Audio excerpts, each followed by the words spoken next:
9 está escrito assim: e foi Jabes, ou Jabez, mais ilustre do que seus irmãos, e sua mãe chamou seu nome Jabes, dizendo: porquanto com dores o dei à luz.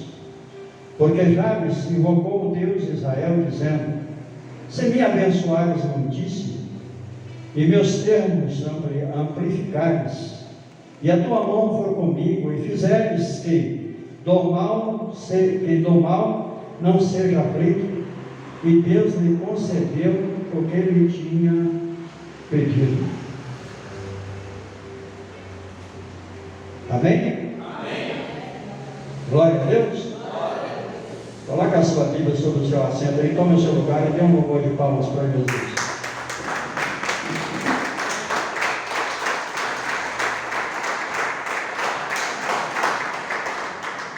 Aleluia. Curvem as vossas cabeças e vamos orar ao Senhor. Amém.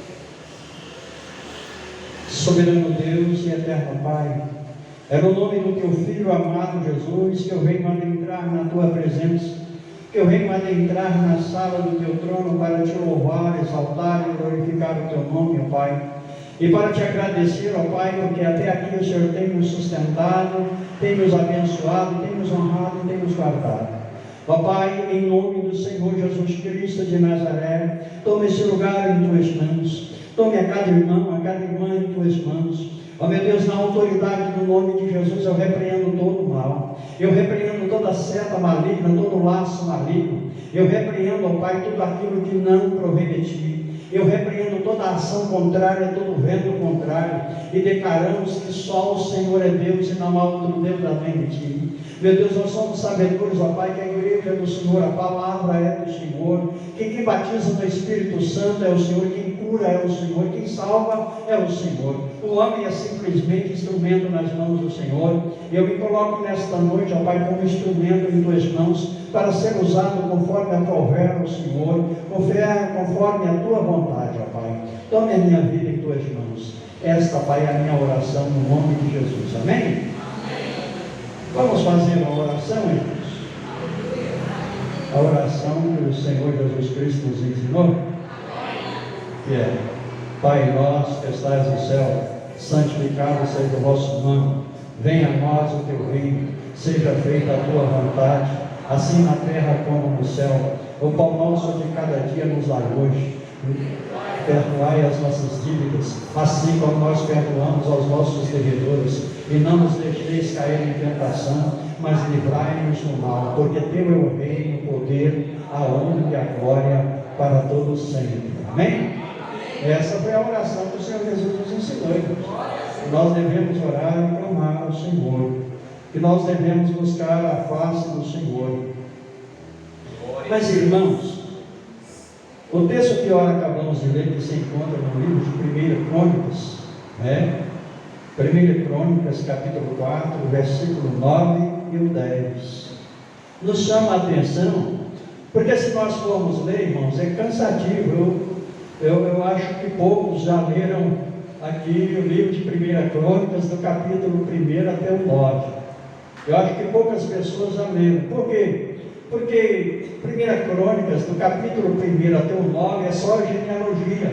É a genealogia de Adão até Noé, depois vem a genealogia de Israel e de Judá. Então, assim, é só nome, é cansativo, e você fala, e fulano gerou a Beltrano, e Beltrano gerou a Ciclano, e por aí vai. E só é só esse procedimento, né? Então, assim, não adianta querer dizer que não é, porque é cansativo, é enjoativo, a pessoa não vai conseguir degustar muito aqui, do capítulo 1 até o 9.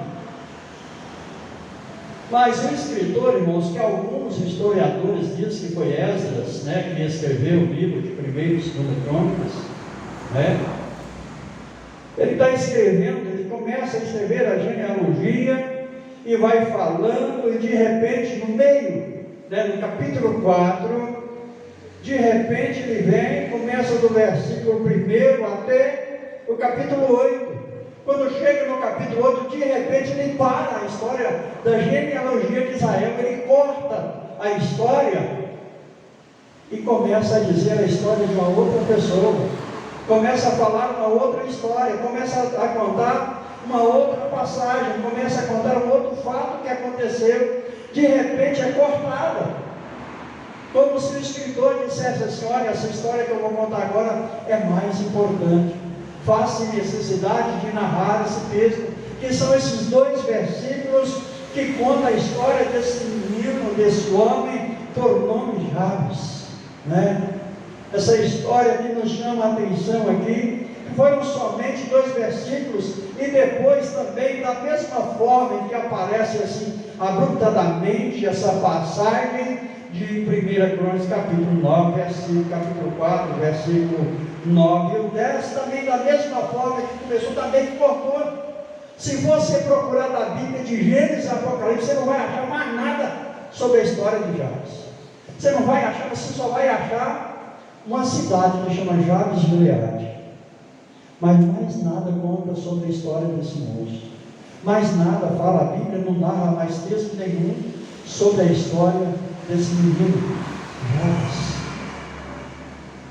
né? E nos chama a atenção, porque o versículo 9 está dizendo assim: e foi Jabes mais ilustre do que seus irmãos, e sua mãe chamou o seu nome Jabes, dizendo: porque com dores o dei à luz. Se nós olharmos o significado de Jabes, quer dizer o que causa sofrimento, ou aquele que causa dores à sua mãe.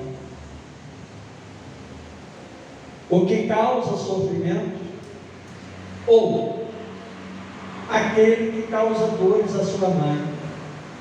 E aí a gente começa a imaginar e começa a perguntar para a gente mesmo: mas o que levou a mãe dele a colocar esse nome?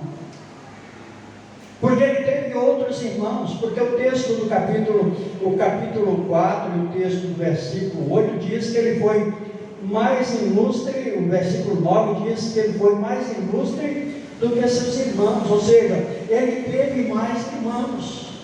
Mas por que exclusivamente ele, a sua mãe, coloca esse nome de Jabes, que tem o significado de aquele que causa dores, aquele que causa dores à sua mãe?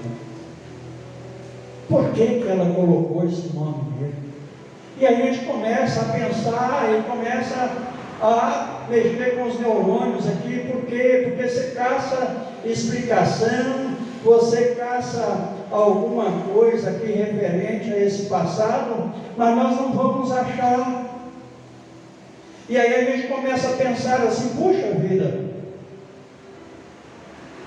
como esse menino deve ter sofrido, como que a história dele deve ter sido uma história de sofrimento, né? Porque ele deve ter sido alvo de críticas dos colegas na escola, porque quando olhava para ele, falava assim: ah, já vem aquele que causa sofrimento na mãe dele, olha, já vem aquele ali que quase mata a mãe dele. Então ele carregava esse cargo na vida dele. Ou seja, nós podemos dizer aqui, pensar, imaginar que a vida dele não foi fácil. A vida dele não foi brincadeira, porque ele carregava isso sobre as costas. Por que a mãe dele, será que foi no parto que ela sentiu? Mas ela já era acostumada, porque ela teve outros filhos. Ou será que o pai dele morreu e ela ficou grávida assim que o pai morreu? E ela teve que dar à luz a um filho sem pai?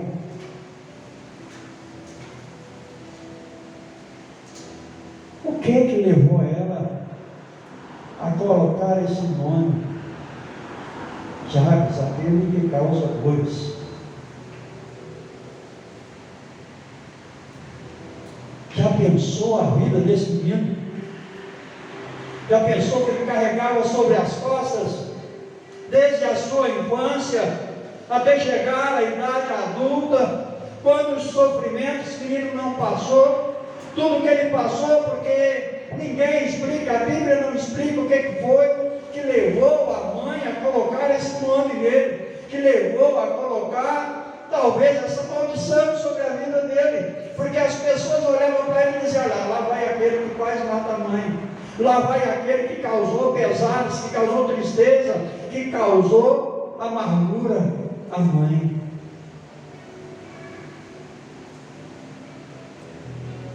E ele carregava isso sobre os seus ombros. Então nos leva a imaginar, irmãos, e crer e acreditar de que a vida dele não foi fácil, né? Talvez ele foi alvo de bullying na escola. Olha lá aquele que faz a mãe sofrer. Olha lá vem aquele que quase mata a mãe. Podemos dizer que ele vivia uma vida isoladamente, porque é melhor se retirar, porque carregava isso sobre os seus ombros, carregava tudo isso. Mas a Bíblia diz que ele clama a Deus, a Bíblia diz que ele ora a Deus, ele fala assim: olha, Senhor. O versículo 10, porque Jabes invocou o Deus de Israel, dizendo: se me abençoares muitíssimo, e os meus termos amplificares, e a tua mão for comigo, e fizeres que do mal não seja aflito. E aqui o texto diz que Deus lhe concedeu o que tinha pedido. Deus havia concedido, e aí nós tiramos, irmãos, 4 pedidos que o Jabes fez. O primeiro, ele disse assim, ele pediu uma bênção a Deus. O segundo pedido, ele disse assim: ó, e se o Senhor alargar as minhas fronteiras. E o terceiro, ele suplicou a presença de Deus. E o quarto, ele clamou pela proteção de Deus. Jabes, ele era da tribo de Judá, irmãos.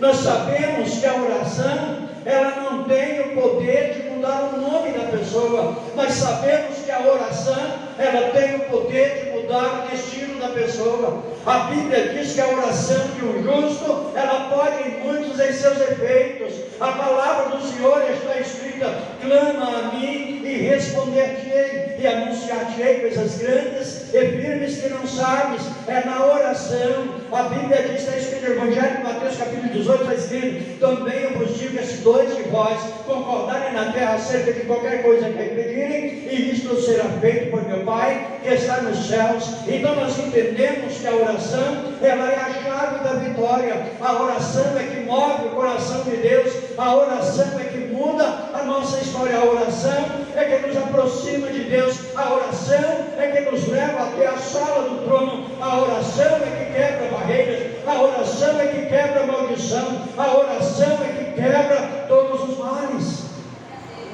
A oração é a chave da vitória. Por isso é que é tão difícil orar. Por isso que você chama as pessoas para orar, e a pessoa ora 5, 10 minutos, parece uma eternidade.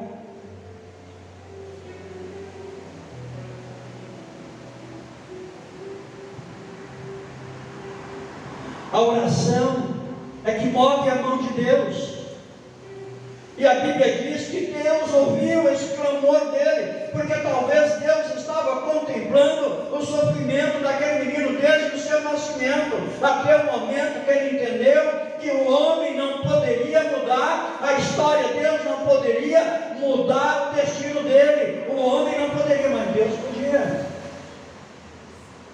E Deus pode fazer. A Bíblia diz que Ele é poderoso para fazer muito mais do que nós pedimos, pensamos ou imaginamos. A Bíblia diz que Ele é poderoso para tornar abundante em nós toda a suficiência daquilo que nós necessitamos. Então nós temos que levar a Deus o nosso clamor e a nossa oração, irmão. Não tem outro meio. É através da oração.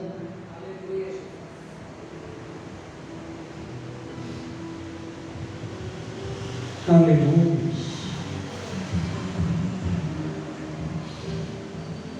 Aleluias, glória a Deus. Glórias a Ti, meu Pai. Aleluias. Já diz uma frase, irmãos, que diz que o oposto do sucesso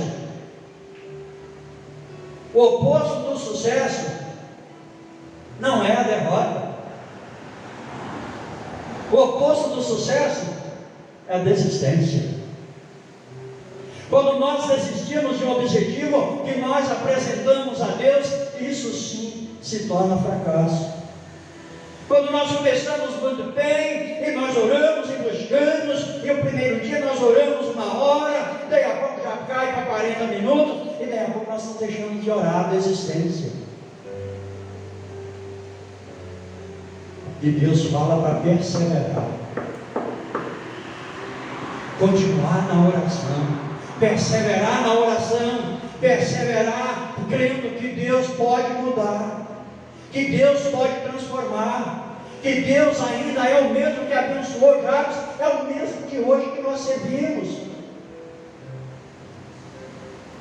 Mas nós nos afastamos de Deus, nós nos distanciamos de Deus.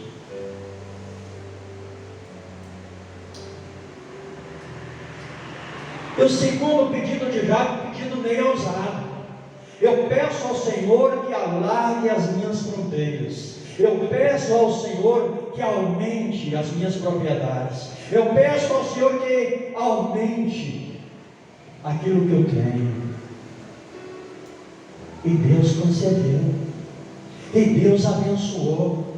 É tanto que a Bíblia diz que ele foi mais ilustre do que os seus irmãos.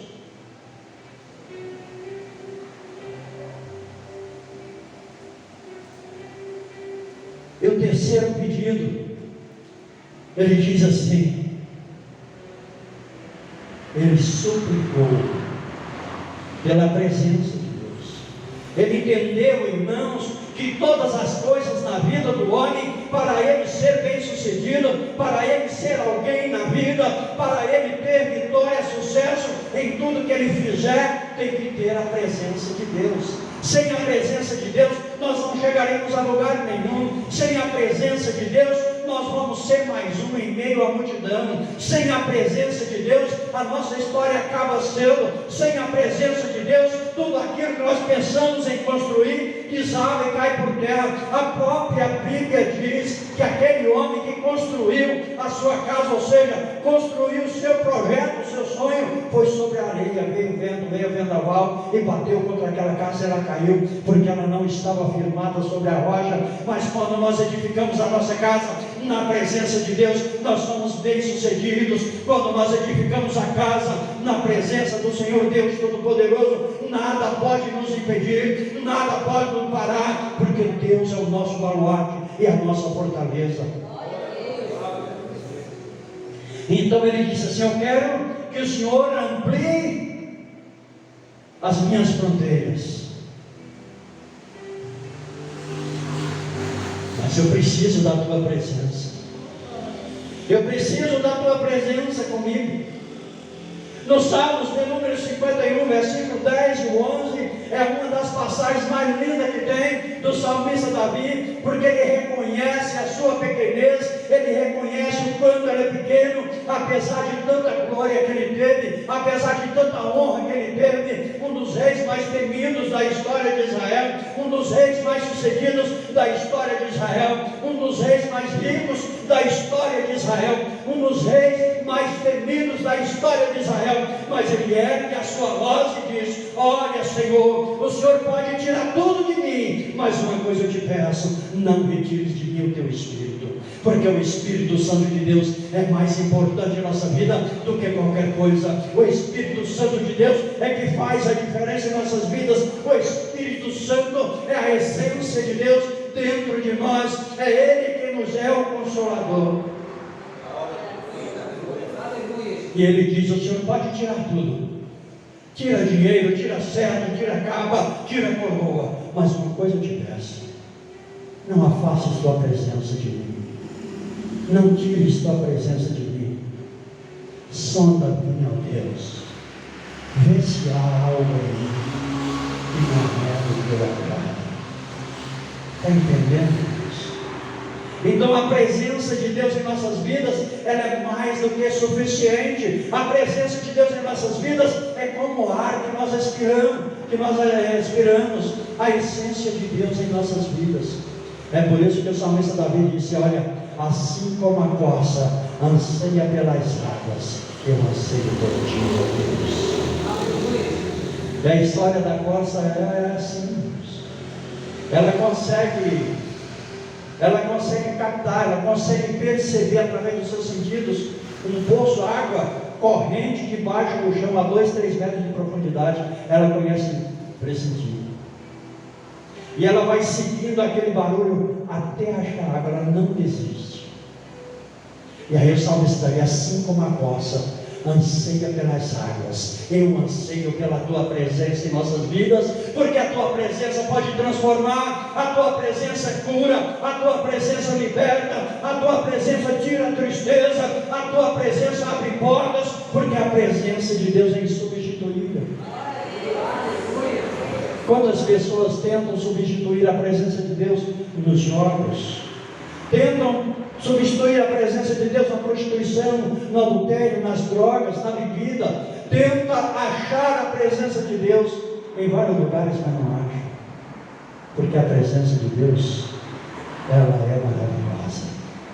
Quando a presença de Deus está em nossas vidas, toda tristeza se acaba, porque nós temos a certeza que nós temos um Deus que pode todas as coisas. E no Evangelho de Mateus, capítulo 18, capítulo 11, versículo 8 diz: vinde a mim todos vós que estáis cansados, sobrecarregados, e eu vos aliviareis. Tomai sobre vós o meu jugo, ele é leve, ele é suave. Jabes, ele entendeu isso, ele diz: olha, eu vou deixar de carregar este fardo que eu carrego sobre meus ombros desde o meu nascimento. Eu vou deixar essa tristeza que me aflige todos os dias e vou buscar a presença de Deus, porque o fardo dele é leve, o fardo dele é suave. A mão de Deus é poderosa, a mão de Deus nos abençoa, a mão de Deus nos guarda, a mão de Deus nos protege, a mão de Deus nos consola, a mão de Deus é poderosa.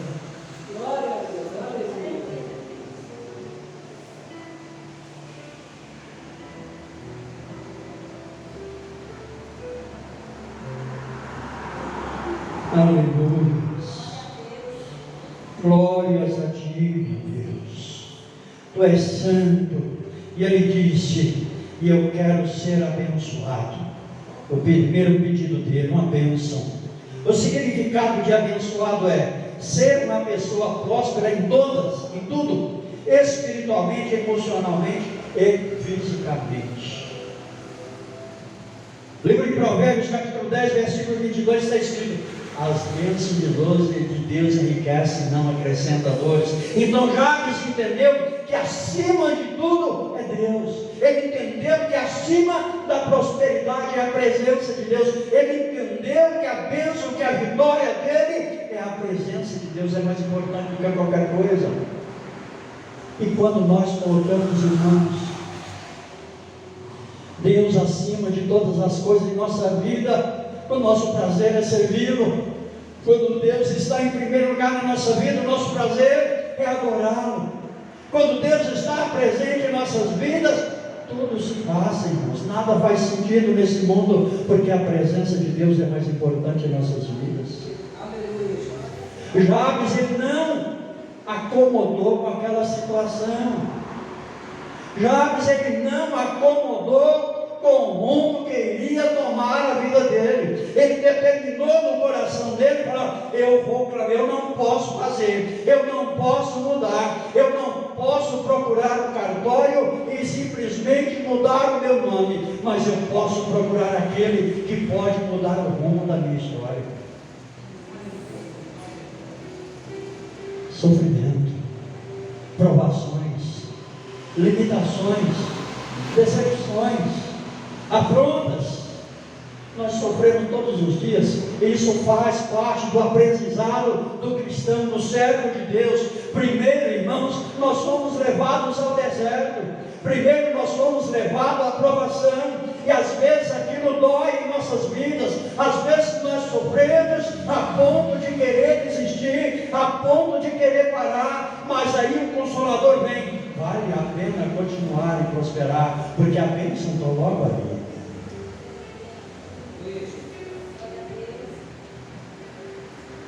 A dor vem, e às vezes ela é inevitável. A dor ela vem, e quando ela vem, nós clamamos a Deus, nós oramos a Deus, nós buscamos a face, a gente chora, clama, às vezes as palavras somem dos nossos lábios, a palavra não vem, e tudo que tem é lágrimas. Mas a vitória está perto.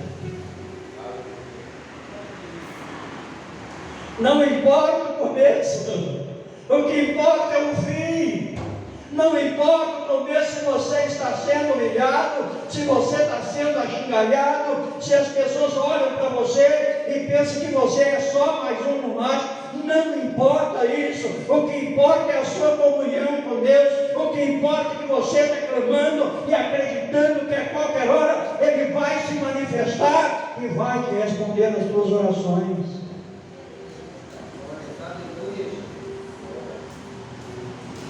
Jabes, ele entendeu isso. Ele entendeu. Ele entendeu que ele poderia ir rumo ao fracasso para a vida inteira, ou clamar a quem poderia mudar a história dele, aclamar a quem poderia mudar o rumo da vida dele, aclamar aquele que a Bíblia diz que as mãos não estão encolhidas para que não possa salvar, e nem agravar os teus ouvidos para que não possa ouvir a tua oração. A Bíblia diz que os ouvidos dele estão abertos, que os olhos dele estão atentos às nossas mãos, que os ouvidos dele estão abertos. Basta erguermos a nossa voz e clamar a Ele, pedir a Ele: mude a minha história, mude a história do meu filho, da minha filha, mude a história do meu irmão, da minha irmã, do meu pai, da minha mãe, mude a nossa história, mude a nossa vida. Ele é poderoso. A Bíblia diz, irmãos, que tudo o que nós pedimos em oração crendo, nós receberemos. A Bíblia diz que nós pedimos e não recebemos porque pedimos mal. A oração é a chave da vitória. A oração é que move o coração de Deus. A oração é que nos leva a ter intimidade com Deus. Mas o inimigo, ele bate tão pesado com isso, que nós encontramos a dificuldade tão grande em orar, porque o inimigo sabe, se nós orarmos e clamarmos, a vitória vem, a resposta vem, a petição é atendida, a resposta vem. E aí o inimigo tenta de todas as formas nos silenciar, tenta nos parar, tenta colocar dúvidas em nossos corações, tenta colocar dúvida em nossa mente, tenta colocar empecilhos em nossas orações, irmãos. Jabes, ele entendeu isso. Ele colocou no coração dele: eu vou clamar aquele que pode mudar. Eu vou clamar aquele que pode tirar esse peso das minhas costas, essas dores que carrega, que afronta todos os dias da minha vida. Deus pode mudar, e é tanto que o texto diz: e foi Jabes mais ilustre do que os seus irmãos, aqueles que desprezavam, aqueles que o humilhavam, agora tem que dobrar diante dele e reconhecer que Deus mudou a vida dele. Aleluia. Deus pode mudar a minha e a sua vida. Deus pode transformar o meu e o seu cativeiro em vitória. Irmão, eu não estou em cativeiro não, mas tem alguma coisa que precisa ser mudada. Tem alguma oração que ainda não foi respondida? Tem um sonho, tem um projeto que você quer ver se concretizar? Você quer ver o seu irmão, seu filho, a sua filha, seu pai, a sua mãe, alguém seu se converter diante do Senhor? Então tem motivos para a oração. E a Bíblia diz, está em Apocalipse, que as nossas orações estão lá na taça do Senhor.